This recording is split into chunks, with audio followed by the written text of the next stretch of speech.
আজি গৌৰৱোজ্জ্বল ৭৬তম গণৰাজ্য দিৱস সমগ্ৰ দেশে উদযাপন কৰাৰ লগতে চেলুট তিৰংগা অসম প্ৰদেশৰ ২৮খন জিলাতে সন্মানীয় ৰাজ্যিক সভাপতি অনুপ সিনহাৰ নিৰ্দেশ মৰ্মে বিভিন্ন কাৰ্যসূচী ৰূপায়ণ কৰা হয়। চেলুট তিৰংগা অসম প্ৰদেশ আৰু টেবুল টেনিছ ইউনাইটেড ফাউণ্ডেশ্যনৰ সহযোগত খানাপাৰাস্থিত গণেশ মন্দিৰ ইনডোৰ ষ্টেডিয়াম খেলপথাৰতো কণ শিশুসকলৰ মাজত চিত্ৰাংকন প্ৰতিযোগিতা আয়োজন কৰা হয়। Number 12 Ayan. আজিৰ এই অনুষ্ঠানত Ayan, number 12 উপস্থিত Ayan. থাকি যিমান মই সুখী হৈছোঁ Okay, group লগতে A মই হৈ এটা গৈছে কথা ক'ব আমাৰ। খুজিছোঁ Now group B.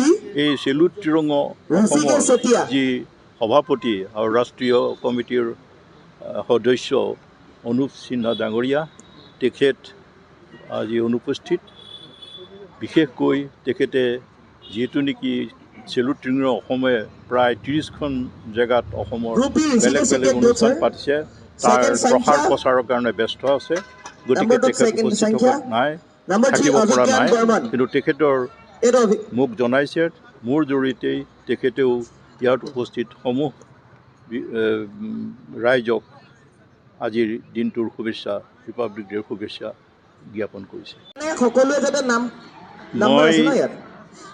আজিৰ অনুষ্ঠানটোৰ গ্ৰুপ 1 বিষয়ে কোৱাৰ ৰিয়ান কলিতা সৰ্বপ্ৰথমে মই ৰিয়ান আজিৰ যি পবিত্ৰ দিন ৰিয়ান ৭৬তম গণতন্ত্ৰ দিৱস, সেই দিনটোত সমূহ ৰাইজক মোৰ তৰফৰ পৰা শুভেচ্ছা জ্ঞাপন কৰিলোঁ।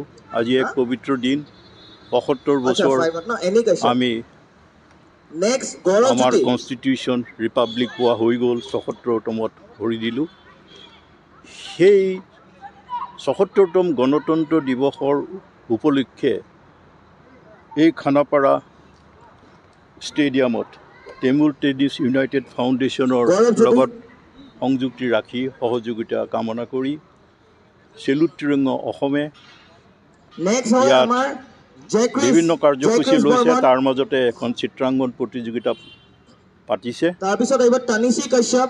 সঁচাকৈ গ্ৰুপ লেখত ল'বলগীয়া এইকাৰণে যে আজিৰ প্ৰজন্মই যোনটো সাইডত নাম্বাৰ আছে সেইটো চেলুট সাইডত ড্ৰ তিৰংগা অসমে নকৰিবা। যি পদক্ষেপ লৈছে গণতন্ত্ৰৰ নেক্সট বিষয়ে তানিশীক দিলে তাৰ কিছু পিছত জানিবৰ কাৰণে সুবিধা দিছে আৰু তাত ময়ো ভাগ ল'বলৈ পাই মই নিজকে ধন্য জ্ঞাপন কৰি ধন্যবাদ বুলি জ্ঞান কৰিছোঁ। প্ৰগদেশ নাম্বাৰ 5 আছিলে, নাম্বাৰ 6 নিনাদ, এই পবিত্ৰ দিনটোত নাম্বাৰ 7 জিয়ান। এই চিত্ৰাংকন প্ৰতিযোগিতাত তেওঁলোকে এইটোৱে দেখাব খুজিছে যে যি টপিক দিছে সেই টপিকটো আমাৰ গণতন্ত্ৰৰ ওপৰত ভিত্তি কৰি ভাৰতৰ ৰিপাব্লিক ডেৰ ওপৰতে ভিত্তি কৰিয়ে তেওঁলোকে টপিক দিছে, যাতে তেওঁলোকেও তেওঁলোকৰ নিজৰ পাৰদৰ্শিতা বা কি জ্ঞান তাক দেখাব পাৰে আৰু ভৱিষ্যতলৈ তাৰ কথা শিকিব পাৰে। সকলোকে প্ৰথমে গণৰাজ্য দিৱসৰ শুভেচ্ছা জনাইছোঁ, কিন্তু আমাৰ কাৰণেও খুব ভাল খবৰ, কাৰণ আমি চেলুট তিৰংগা আছাম প্ৰদেশৰ লগত টেবুল টেনিছ ইউনাইটেড ফাউণ্ডেশ্যনৰ এইবাৰ যিটো এৱাৰ্ড চেৰিমনি ফাংচন হ'ব, আমি যৌথভাৱে এইবাৰ প্ৰগ্ৰেমটো অনুষ্ঠান কৰিম। এইটো আমাৰ বাবে খুব ভাল খবৰ। আৰু আজি আমি আমাৰ আপোনালোকে গম পায় আমাৰ ল'ৰা ছোৱালীখিনিয়ে সদায় খেলুৱৈৰ লগত জড়িত হৈ থাকে, কিন্তু এইবাৰ আমি ব্যতিক্ৰম অনুষ্ঠান হিচাপে তেওঁলোকক আৰ্টৰ লগত অলপ জড়িত কৰিছোঁ। যিহেতু তেওঁলোকে খেলাৰ উপৰিও বিভিন্ন ক্ষেত্ৰত তেওঁলোকে আগভাগ লয়, কিছুমানে আৰ্ট শিকে, কিছুমানে ডেন্স কম্পিটিশ্যন এনেকুৱা বা কৰি থাকে, শিকি থাকে তেওঁলোকে।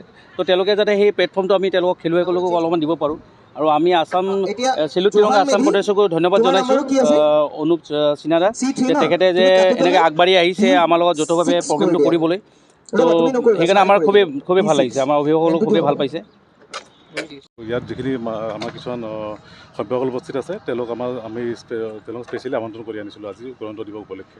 কিমানমান ছাত্ৰ ছাত্ৰী ভাগ পাইছে ইয়াত নাই বুলি ক'লেও 100 ছাত্ৰ ছাত্ৰী হ'ব আজি। কিদৰে তেখেতসকলক পুৰস্কৃত কৰিব? যিসকল তেওঁলোকক গ্ৰুপ ৱাইজ কৰা হৈছে, গ্ৰুপ ৱাইজ তেওঁলোকক কেটেগৰাইজ কৰা হৈছে, ক্লাছ 5 to 6, 6 to 7, 7 to 8। আৰু তেওঁলোকক যোনে ভাল সেই কৰিব, আৰ্ট কৰিব, তেওঁলোকক দিয়া হ'ব তেওঁলোকক। ব্যুৰো ৰিপৰ্ট, অমৃত নিউজ 24/7। অমৃত প্ৰবাহ অসমীয়া সাপ্তাহিক কাকতৰ ডিজিটেল সংস্কৰণ অমৃত নিউজ, সত্যৰ সন্ধানত অমৃত নিউজ।